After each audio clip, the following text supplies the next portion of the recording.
잘 보셨습니까? 무슨 내용인지 아시겠나요? 솔개에 대한 이야기입니다. 집에 가셔가지고 무슨 영상 봤습니까?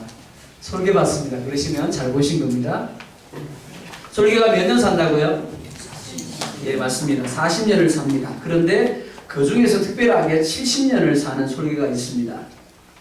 그런데 그렇게 하기 위해서 반드시 변화라는 엄청난 고통의 시간을 감내해야만 합니다. 40이 되었을 때 솔개는 그냥 이대로 죽을 것인지 아니면 30년을 더 살 것인지를 선택하고 결정을 해야 합니다. 그리고 30년을 더 살기 위해서 솔개는 산 정상으로 마지막 힘을 다해서 날아갑니다. 그리고 무려 반년 동안 자신을 변화시키는 작업을 합니다. 첫 번째, 길어져서 쓸모가 없어진 부리를 바위에 사정없이 부딪힙니다. 그리고 깨트립니다. 아픔이 있고 피가 날 겁니다. 그런데 변하지 않으면 살 수 없다는 것을 알기 때문에 이를 안굽니다. 그리고 부리를 계속해서 깨트립니다.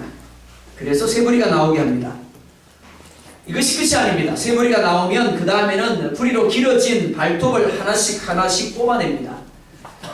발톱이나 손톱 빠져본 분 계실 겁니다. 그게 얼마나 고통스러운지 아픈지 잘 아실 겁니다. 그런데 솔개는 오직 살기 위해서, 변화하기 위해서 울면서 눈물을 흘리면서 발톱을 뽑고 또 뽑습니다. 그래서 새 발톱이 돋아나게 합니다. 그런데 그것도 끝이 아닙니다. 그 작업이 끝나면 이번에는 무수히 길어지고 덮여져서 날개짓을 할 수 없는 깃털을 하나씩 뽑습니다. 그리고 새 깃털이 돋아나기를 기다립니다. 그렇게 하는데 반년이 소요가 됩니다. 변화를 위한 몸부림이 하루 이틀이 아니라 무려 6개월 동안 계속되는 겁니다. 그리고 6개월이 지났을 때 솔개는 보란듯이 다시금 창공을 올라서 새로운 30년의 삶을 시작하게 됩니다. 사랑하는 성도 여러분, 하나님은 우리의 삶이 솔개처럼 변화의 삶이 되기를 원하십니다. 솔개에게 변화는 해야 합니다가 아니라 살기 위해서 반드시 해야 하는 절대적인 것입니다. 마찬가지입니다. 그리스도인된 저와 여러분들에게 있어서 변화 단지 필요하다 혹은 단지 해야 한다가 아닙니다. 변하지 아니하면, 그래서 다시 날아오지 못한다라면 죽습니다. 내가 죽습니다. 우리 가정이 죽습니다. 우리 교회가 죽습니다. 그리고 우리 주변의 사람들이 죽는 겁니다. 그렇기 때문에 우리는 목숨을 걸고 솔개처럼 변화의 자리로 나아가야 합니다. 아파서 울면서도, 고통스러워서 울면서도 변화의 몸부림을 써야 되는 존재, 그게 바로 저와 여러분들인 줄 믿습니다. 오늘 먼저 25절을 보면 이렇게 말합니다. 40일 동안 땅을 정탐하기를 마치고 돌아왔더라. 13장 2절과 3절을 보면 정탐꾼으로 보내어진 12명이 각 지파에서 선발된 각 지파의 지휘관들임을 알 수가 있습니다. 그들은 또한 이스라엘 자손의 수령된 사람들이었습니다. 그냥 평범한 사람들이 아닙니다. 그 중에서 믿음 좋은 사람들만 뽑았습니다. 그 중에서 신앙생활 특별히 잘하는 사람들만 뽑았습니다. 그러니까 우리 교회로 말하면 장로님들 정도, 우리 순장님들 정도, 권사님들 정도 되는 분이다라고 할 수 있습니다.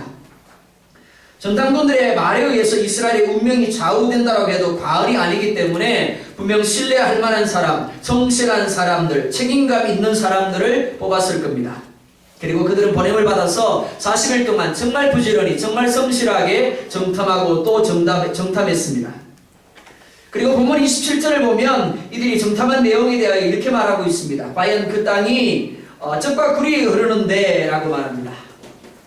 정탐꾼들은 하나님이 말씀하신 대로 가나안 땅이 젖과 꿀이 흐르는 땅이다 라고 말하고 있습니다. 그런데 그것만이 아닙니다. 28절과 29절을 보면 또한 이렇게 말하고 있습니다. 그러나 그 땅 그 주민은 강하고 성읍은 견고하고 심이 클 뿐 아니라 거기서 아낙 자손을 보았으며 아말렉인은 남방 땅에 거주하고 헤딘과 여부수인과 아모리인은 산지에 거주하고 가나안인은 해변과 요단가에 거주하더이다. 정탐꾼들은 이스라엘이 더불어 전쟁할 것을 생각했기 때문에 가나안 성읍의 여러 가지들을 두루 열심히 보고 열심히 정탐했습니다. 뿐만 아니라 주민들의 성향과 특징과 분포도를 열심히 지도로 그려왔습니다. 그리고 그들은 이렇게 결론을 내리고 있습니다. 그들은 우리보다 강합니다. 그렇기 때문에 우리는 그들을 치지 못합니다. 그들 앞에 우리는 메뚜기와 같이 연약한 존재입니다. 자, 여러분들에게 묻습니다. 이들의 보고가 틀렸습니까? 맞습니까? 맞습니다. 이들에게 문제가 있습니까? 문제가 없습니다. 이들은 각 지파의 지휘관들입니다. 각 지파에서 인정받는 사람들입니다. 뿐만 아니라 정탐꾼으로서도 그들은 그들에게 부여진 역할과 사명을 온전히 감당했습니다. 그리고 그들은 정탐꾼으로서 보고 들은 것을 근거로 이스라엘의 모습과 비교해서 결코 가나안을 정복하지 못할 것이다 라고 결론을 내렸습니다. 드러난 것만으로 본다면 이들은 자신들에게 주어진 역할을 성실히 감당했습니다. 따라서 칭찬을 받아야 할 사람들이라고 할 수 있습니다. 그런데 불행히도 이들은 이스라엘 백성들에게만이 아니라 시대를 초월하여 성경을 읽는 수많은 사람들에게 비난을 받고 있습니다. 조롱을 받고 있습니다. 그 이유가 무엇일까요? 반면 요수아와 갈렙은 어떻습니까? 10명의 정탐꾼의 이야기를 들은 이스라엘이 나타낸 반응 심각하고 또 심각합니다. 1절을 보면 이렇게 말합니다. 온 회중이 소리를 높여 부르짖으며 백성이 밤새도록 뭐 하였더라고요? 통곡하였더라 라고 말합니다. 그것만이 아닙니다. 2절 보면 또한 이렇게 말합니다. 같이 볼까요? 시작. 이스라엘 자손이 다 모세와 아론을 원망하며 온 회중이 그들에게 이르되 우리가 이 땅에서 죽었거나 이 땅에서 죽었으면 좋았을 것을. 아멘. 하나님께서 이들의 모습을 보시고 이들의 말을 들었을 때 어떤 마음이었겠습니까? 기가 막히고 코가 막히고 그야말로 가슴이 답답했을 겁니다. 그런데 그런 상황에서 침묵하던 여호수아와 갈렙이 입을 엽니다. 6절을 보면 이렇게 말합니다. 자신들의 옷을 찢었더라. 이는 두 가지 의미를 가집니다. 하나는 하나님께 대한 회개의 의미입니다. 하나님 이들을 용서하여 주십시오 라는 의미입니다. 그래서 하나님의 긍휼을 구하는 겁니다. 또 다른 하나는 10명의 정탐꾼들과 백성들의 태도에 대한 분노의 의미라고 할 수 있습니다. 그들은 이렇게 말합니다. 7절입니다. 우리가 두루다니며 정탐한 땅은 어떤 땅이라고요? 심히 아름다운 땅이라. 여기까지만 본다라면 10명의 정탐꾼과 여호수아 갈렙의 보고 별로 차이가 없음이 사실입니다. 12명 모두 가나안에 대하여 젖과 꿀이 흐르는 심히 아름다운 땅이다 라고 말하고 있습니다. 그 다음 뭐라고 이야기를 합니까? 우리 8절과 9절 같이 보겠습니다. 시작. 여호와께서 우리를 기뻐하시면 우리를 땅으로 인도하여 주시고 그 땅을 우리에게 주시리라. 이는 과연 젖과 꿀이 흐르는 땅이니라. 다만 여호와를 거역하지 말라. 또 그 땅 백성을 두려워하지 말라. 그들은 우리의 복이라. 아멘. 그 땅 백성을 어떻게 하지 말라고요? 두려워하지 말라고. 자, 여러분들에게 한번 이야기해 볼까요? 시작. 예, 두려워하고 계시잖아요. 두려워하고 계시죠? 제 마음에도 두려움이 있습니다. 제 마음에도 답답함이 있습니다. 그래서 제 마음을 향하여 끊임없이 저는 이렇게 외칩니다. 두려워하지 마라. 두려워하지 마라. 여러분들 자신을 향해도 그렇게 계속해서 선포할 수 있었으면 좋겠습니다. 여호수아는 통곡하고 있는 원망과 불평을 쏟아내고 있는 그 땅 이스라엘 백성들을 향하여 이렇게 말하고 있습니다. 그 땅 백성을 두려워하지 말아라. 무슨 말인가 하면 10명의 정탐꾼들의 말처럼 가나안의 거민이 강하지 않은 게 아니라는 겁니다. 성읍이 견고하지 않은 게 아닙니다. 그들의 신장이 장대하지 않은 게 아닙니다. 10명의 정탐꾼이 말이 맞습니다. 그런데 그게 끝이 아니라는 겁니다. 뭐라고 말하고 있습니까?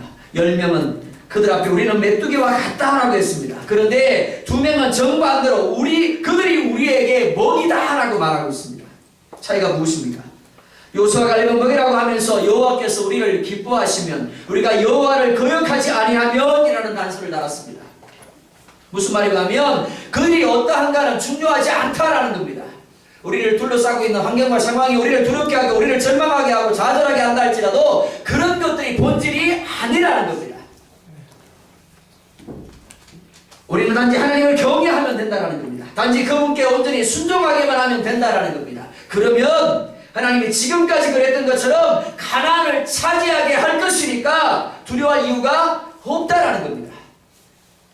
여호수아 17장을 보면 요셉 자손이 여호수아에게 나옵니다. 그리고는 자신들의 분깃이 적음으로 더 많은 분깃을 요구하는 내용이 나옵니다. 여호수아 17장 14절을 보면 이렇게 말씀을 합니다. 요셉 자손이 여호수아에게 말하여 가로되 여호와께서 지금까지 내게 복을 주심으로 내가 큰 민족이 되었거늘 당신이 나의 기업을 위하여 한 제비 한 분깃으로만 내게 주심은 어찌이니까. 여호와께서 지금까지 내게 복을 주심으로 내가 큰 민족이 되었다라고 말하고 있습니다. 지금까지 나의 삶이 하나님의 은혜로 되어졌고 하나님의 축복하심의 결과라는 겁니다. 얼마나 위대한 신앙 고백입니까? 우리에게 이런 신앙 고백이 끊임없이 넘쳐날 수 있기를 원합니다. 그런데 여기서 끝나버리시면 안 됩니다. 이어지는 말씀을 보면 이렇게 말합니다. 당신이 나의 기업을 위하여 한 제비 한 분깃으로만 내게 주심은 어찌이니까. 여기 말하는 당신은 하나님이 아니라 여호수아입니다. 그런 땅 분배가 여호수아로 말미암아 이루어졌기 때문에 그렇습니다. 그러나 여호수아가 자의대로 땅을 분배한 것이 아닙니다. 하나님의 지시대로 20세 이상의 남자의 수대로 행한 것이기 때문에 결국 이들이 왜 내게 한 분깃만 주십니까? 라고 말한 대상은 여호수아가 아니라 하나님이라고 할 수 있습니다. 하나님의 은혜라고 고백했습니다. 하나님의 축복이라고 고백했습니다. 그런데 한쪽에서는 어떻게 해요? 왜 불공평하게 하십니까? 왜 편파적이십니까? 하나님 문제 있지 않습니까? 라고 말하고 있는 겁니다. 뿐만 아닙니다. 이어지는 16절 말씀을 보면 산지를 개척하라는 여호수아의 말에 대한 요셉의 반응을 이렇게 적고 있습니다.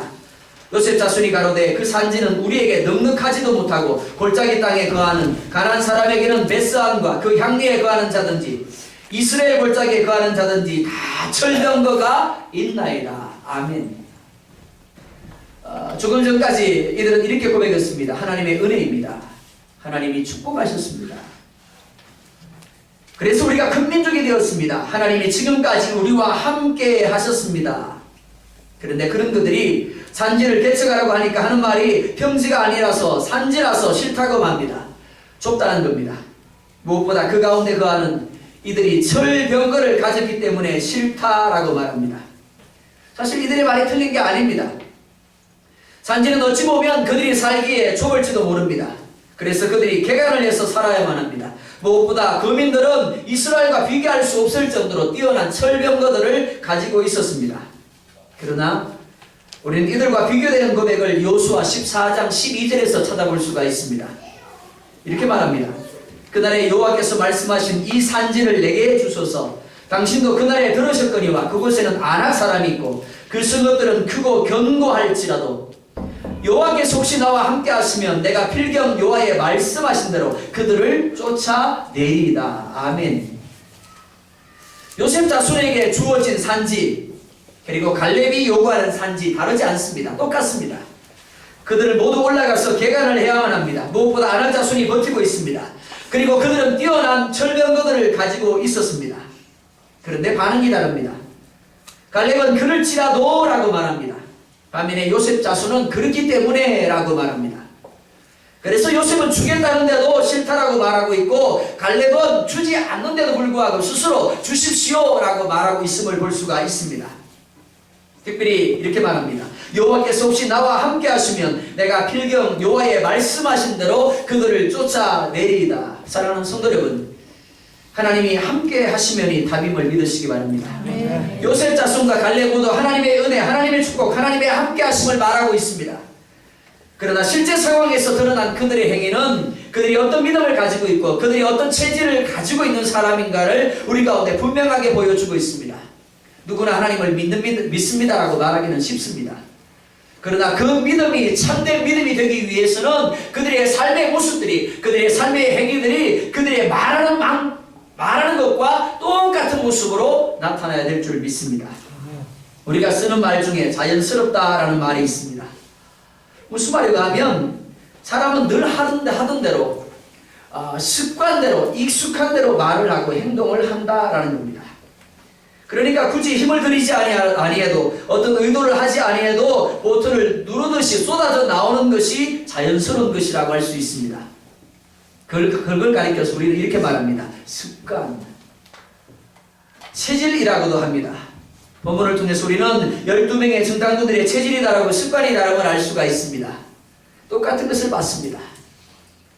똑같은 것을 들었습니다. 똑같이 느꼈습니다. 그런데 뭐가 다릅니까? 반응이 다릅니다. 뭐가 달랐기 때문에요?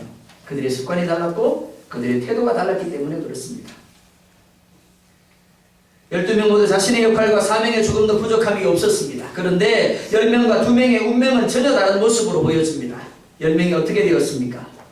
14장 28절에 보면 이렇게 말합니다. 그들에게 이르기를 여호와의 말씀에 내 삶을 두고 맹세하노라.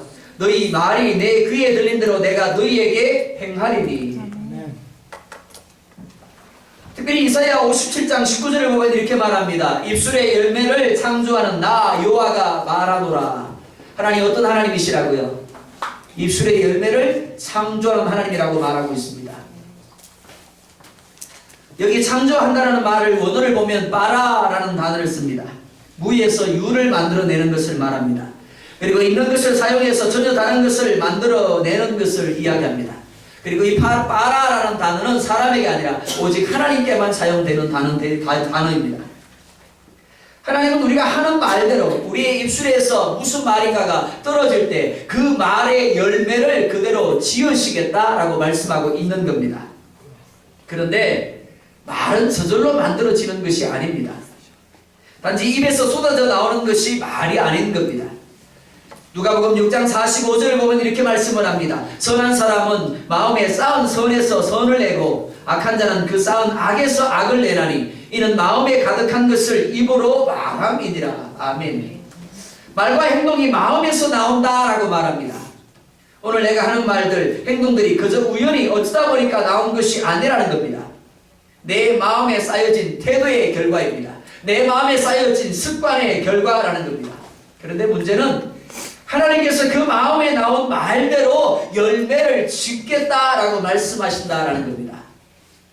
저주의 말은 저주로, 부정의 말은 부정으로, 축복의 말은 축복으로, 긍정의 말은 긍정으로 열매를 짓겠다라는 겁니다. 자, 제가 언젠가 여러분들에게 이야기를 해드렸습니다. 한국 사람들이 제일 많이 하는 말이 뭐라고요? 뭐라고요? 죽겠다. 예, 우리 찬양대. 만만한 게 찬양대입니다. 그죠? 찬양대. 한국 사람들이 제일 많이 하는 말이 뭐라고요? 예, 빨리빨리. 빨리빨리. 맞습니다. 빨리빨리도 맞고요. 죽겠다라는 말도 맞습니다. 한국 사람들이 어느 정도로 죽겠다라는 말을 많이 하는가 하면 배가 고파서 죽겠다라고 이야기합니다. 그리고 실컷 먹습니다. 그리고 그 다음에 또 뭐라고 이야기를 합니까? 배불러서 죽겠다라고 이야기를 합니다. 그죠? 예, 더워서 어떻게 하겠다고요? 그죠? 그래서 에어컨을 빡시게 틉니다. 그러고 뭐라고 이야기를 합니까? 예, 추워 죽겠대요. 이래도 문제고 저래도 문제입니다. 그래서 한국이 안 되는 겁니다. 예, 그래서 대한민국이 안 돼요. 근데 제가 또 말씀드렸죠? 그래도 대한민국 이만큼 사는 게 뭐 때문이라고요? 예, 맞습니다. 코풀 때마다 부모가 흥해라 그러니까는 그래서 그 말대로 하나님이 열매를 지으셔가지고 그래도 한국이 이 정도로 사는 줄 믿습니다. 아멘 하세요. 12명의 정당군의 차이가 무엇입니까? 태도의 차이입니다. 습관의 차이입니다. 그리고 그 차이가 그들의 운명을 갈라 놓았습니다. 아니 단지 그들만이 아니라 이스라엘의 수많은 사람들 1세대의 운명을 갈라 놓았습니다. 드러난 것만 본다면 이들은 신앙생활에 전혀 문제가 없는 사람들이었습니다. 각 지파의 지휘관의 자리에까지 올랐습니다. 무엇보다 자신들의 주어진 직분에 성실했습니다. 그런데 심각한 문제가 있었습니다. 그것은 변해야 할 마음의 밭이, 체질이, 습관이 변화되지 못하고 있었다라는 겁니다. 똑같이 애굽에서 노예 생활을 했습니다. 똑같이 죄성의 지배를 받고 있었습니다. 그런데 여호수아와 갈렙이 말씀에 반응하며 믿음으로 하나님 앞에 반응하는 마음과 체질로 변화된 것과 달리 이들은 여전히 과거의 모습, 그대로 한결같은 모습을 고수하고 있었던 것입니다. 그들은 모습파입니다. 이들은 전통파입니다. 그래서 변화해야 한다는 것을 알지 못했습니다. 변화의 필요성도 느끼지 못한 겁니다. 그러다 보니 자신들이 가진 체질대로 마음밭대로 보고 들은 것을 가지고 지극히 인간적인 결론을 쏟아낸 겁니다. 그리고 그 결과 망하게 되었습니다. 자기만 망했나요? 아니요. 자기의 가족들, 자기의 지파, 그리고 이스라엘 백성들을 전체를 망하게 한 겁니다. 가장된 여러분들 기억하십시오. 여러분들이 축복의 사람이 되어야 합니다. 여러분들이 축복의 통로가 되어야 합니다. 그러기 위해서 먼저 여러분들의 태도가 바뀌고 여러분들의 습관이 바뀌고 여러분들의 말이 바뀌기를 원합니다. 그래서 가장된 여러분들이 축복의 사람이 될 수 있다면 여러분들의 가정이 그 축복을 누립니다. 그리고 여러분들 주변에 있는 수많은 사람들이 그 축복을 누릴 줄 믿습니다. 그러나 반대로 내가 변화되지 못해서 내가 오늘 10명의 습관과 10명의 태도를 가지고 10명의 체질들을 가지고 있다면 내가 망합니다. 하나님이 축복하기를 원하셔도 나는 망할 수밖에 없습니다. 근데 나만 망하는 게 아니에요. 나와 함께하는 아내가 망합니다. 그리고 우리 자녀들이 망합니다. 내가 머물고 있는 사업장이 망하고 나 때문에 직장이 망합니다. 그리고 주변 사람들이 망하게 되는 겁니다. 요셉 자손의 경우도 마찬가지입니다. 역사는 흘러도 여전히 바뀌지 않는 사실은 이 땅에는 여전히 보수과가 있다는 겁니다. 마땅히 변화되어야 하고 마땅히 바뀌어야 할 부분에 대하여 한결같음을 고집하는 이들이 있다는 겁니다. 입으로는 하나님의 은혜라고 말합니다. 입으로는 하나님의 축복이라고 말합니다. 그러나 정작 중요한 상황에서 어떤 문제 앞에서 어떤 상황 앞에서 너무나 자연스럽게 마음에 있는 것을 끄집어내어서 이전 태도대로 이전의 습관대로 이전의 체질대로 어떻게 한다고요? 우리는 다 죽게 된다고 다 망하게 되었다라고 그렇게 말하게 되는 겁니다. 불안해합니다. 염려합니다. 걱정합니다. 자신이 가진 조건과 배경에서 근거를 찾으려 합니다. 마치 자기 자신이 지금껏 다 해온 것처럼 이야기를 합니다. 아닙니다. 갈렙의 고백처럼 하나님이 함께 하셨던 것이고 하나님이 함께 하시면 되는 줄 믿습니다. 어차피 우리가 살아가면서 만나는 상황 양면성을 가지고 있습니다. 한쪽을 보면 부정입니다. 한쪽을 보면 긍정입니다. 누가복음 15장을 보면 탕자의 비유가 나옵니다. 누가복음 15장에서 여러분들은 누가 보이십니까? 여러분은 기다리는 아버지가 보입니다. 왜요? 예배 시작할 때쯤 되면 제가 그 사람이 되기 때문에 그렇습니다. 마당 앞에 가서 기다립니다. 누가 오시나 안 오시나 집사님 모셔야 되는데 권사님 모셔야 되는데 근데 안 오세요. 그리고는 풀이 죽어서 돌았습니다. 강단에 서서 또 살펴봅니다. 누가 오셨고 누가 안 오셨는가를 살펴봅니다. 근데 신기한 거는 누가 오셨다보다도 누가 안 오셨다라는 것에 더 집중하게 된다는 겁니다. 그러면서 한숨 쉽니다. 탄식합니다. 저만 그럴까요? 아니요. 우리 모두가 사실은 그렇습니다. 와 있는 분들이 더 많습니다. 사실은 안 오신 분들보다. 그런데도 와 있는 분들은 보지 못하고 안 온 분들만 바라보면서 하나님 왜요? 왜요? 하게 되는 겁니다. 사실은 하나님이 우리한테 주시지 않은 것보다 준 것들이 더 많습니다. 우리가 누리지 못하고 있는 것들보다 누리고 있는 것들이 더 많습니다. 그런데 우리는 어디에 집중해요? 하나님이 안 주신 것 가운데 집중합니다. 그리고 우리가 누리지 못한 것들에 집중합니다. 하나님 우리 가운데 주신 축복보다 내 기도에 응답하시 아니한 것들에 집중하면서 하나님을 향하여 끊임없이 반문하는 겁니다. 하나님 왜요? 왜요? 그리고는 염려합니다. 그리고 걱정하고 불안해합니다. 답답해합니다. 분명 우리는 한쪽을 보면 부정입니다. 그러나 고개를 조금만 돌려서 다른 쪽을 보면 긍정입니다. 문제는 체질이 안 바뀌면 마음밭이 안 바뀌면 항상 무엇만 보인다고요? 부정만 보이는 겁니다. 없는 것만 보이는 겁니다. 안 되는 것만 보이는 겁니다. 그래서 똑같은 상황에서 어떤 사람은 휘파람 불면서 찬송하는데 어떤 사람은 두려워하고 불안해하고 염려하고 탄식하고 절망할 수밖에 없는 겁니다. 지극히 인간적인 반응을 나타내는 겁니다. 정탐꾼들이 한 말이 무엇입니까? 자기들이 정탐한 가나안 땅이 과연 하나님이 말씀하시는 대로 심히 젖과 꿀이 흐르는 땅이었다라는 겁니다. 무엇보다 지금까지의 여정이 자신들이 한 것이 아니라 하나님이 함께 하셔서 역사하신 결과입니다. 그렇다라고 한다면 지금 그들이 해야 할 것은 감사하면서 하나님의 도우심을 구하면 되는 겁니다.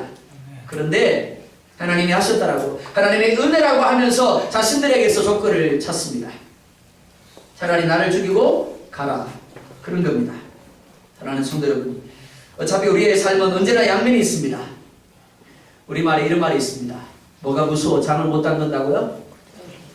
네, 맞습니다. 구덕이 무서워 장 못 담그겠느냐. 여러분들이 부탁합니다. 제발 구덕이만 보지 마세요. 구덕이 볼 필요 없습니다. 뭐만 보면 돼요? 장만 보면 돼요. 아시죠? 그죠? 하나님은 상대적인 분이 아닙니다. 하나님은 어떤 상황, 어떤 환경에 대해서도 절대적인 분이십니다. 아무리 가난이 장대하고 철벽으로 무장했을지라도 그들의 키가 클지라도 하나님의 재책의 한반으로 날아갈 수밖에 없는 존재임을 믿으시기 바랍니다. 그것은 우리가 만나는 모든 상황, 모든 문제들도 마찬가지입니다. 문제는 우리의 마음같이 변해야 하고 우리의 체질이 바뀌어야 한다는 겁니다. 3일 춥고 4일 따뜻하다는 것을 사만사원이라고 이야기합니다. 그런데 신앙생활을 그렇게 하시는 분이 있습니다. 조금 한다 싶으면 어느 순간 정탐꾼들처럼 축 늘어져 있습니다.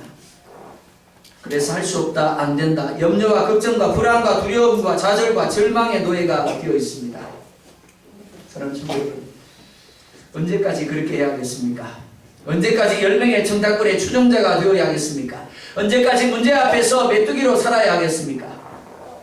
바라기는 이제 백해무익한 메뚜기 컴플렉스 날려버리시기 바랍니다. 그리고 믿음으로 선포하는 겁니다. 뭐라고요? 그것은 나의 복이다. 그러면 입술에 열매를 지으신 하나님이 그 선포대로 하실 것입니다. 자, 그렇다면 우리가 변화되기 위해서 어떻게 해야 되겠습니까? 마태복음 7장 7절을 보면 이렇게 말합니다. 구하라 그리하면 너희에게 주실 것이요 찾아라 그리하면 찾아낼 것이요 문을 두드리라 그리하면 너희에게 열릴 것이니.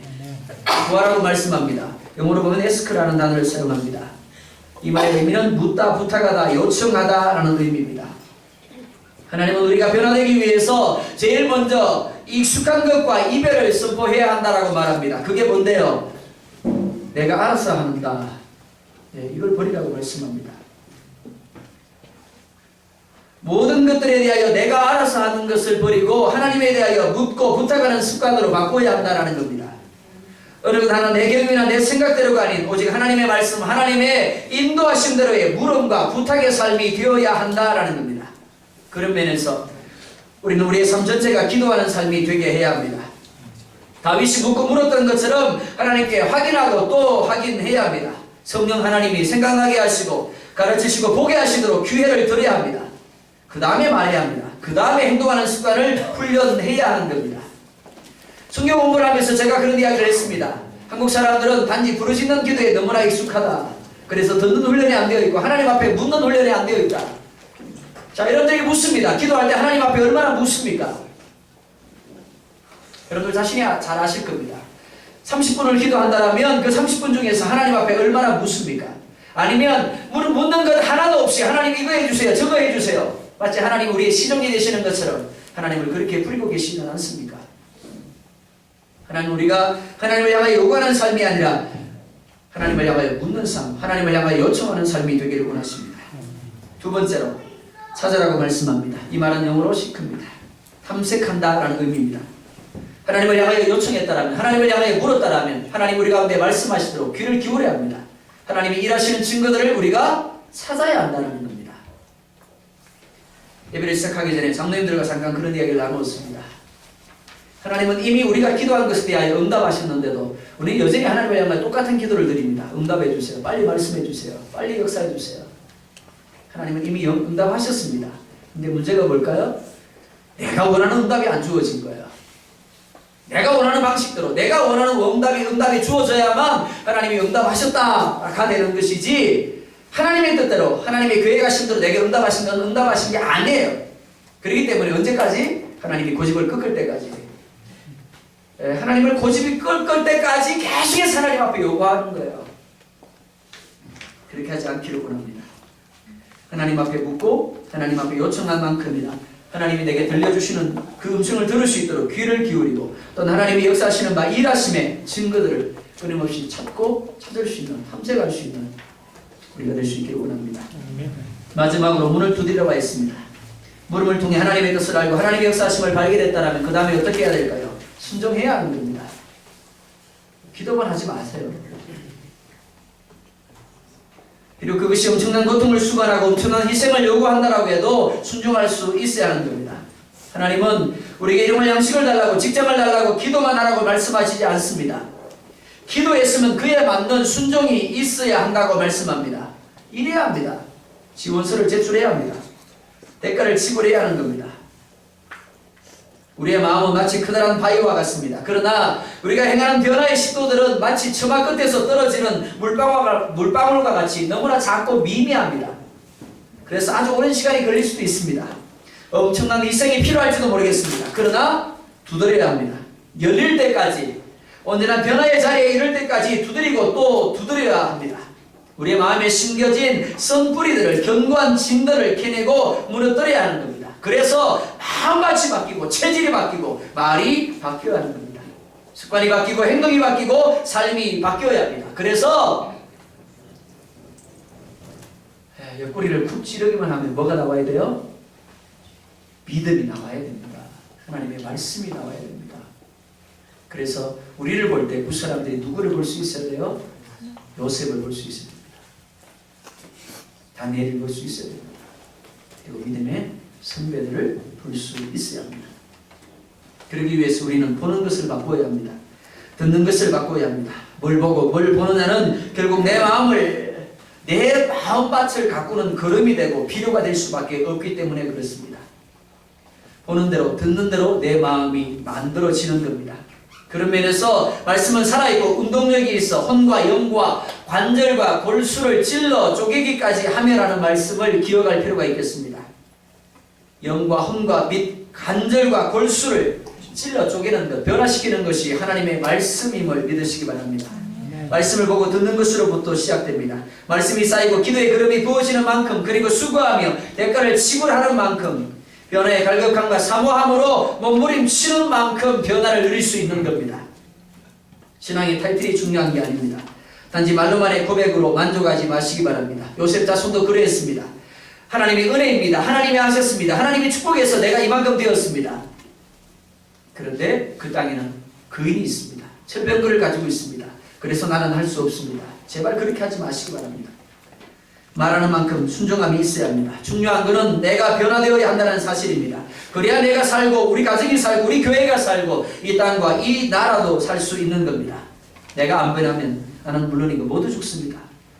변화는 단지 해야 하면 좋은 것이 아닙니다.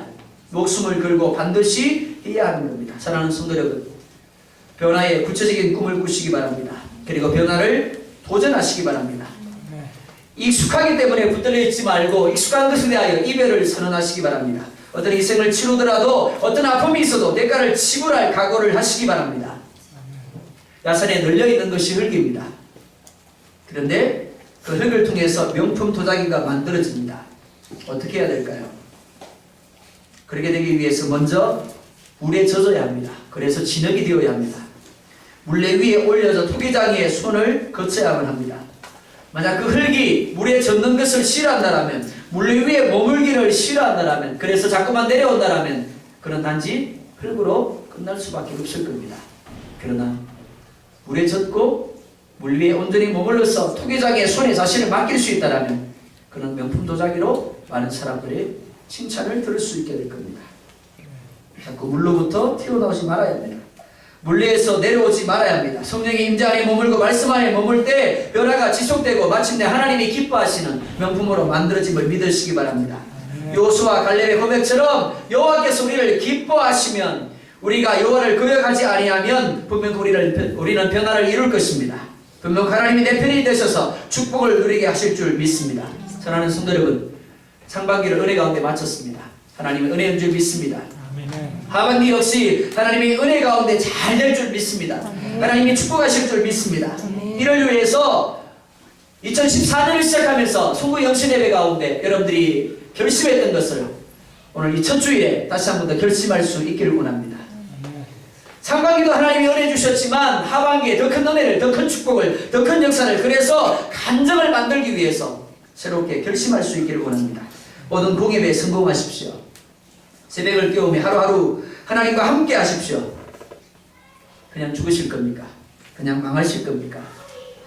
미천다 까먹은 신앙 붙들고 교회만 왔다 가지 하지 말고 이제는 새롭게 결단을 하고 정말 하나님을 충만히 누리는 자리로 나아갈 수 있기를 원합니다. 무엇보다 여러분 자신을 향한 하나님 아버지의 마음을 느낄 수 있기를 원합니다.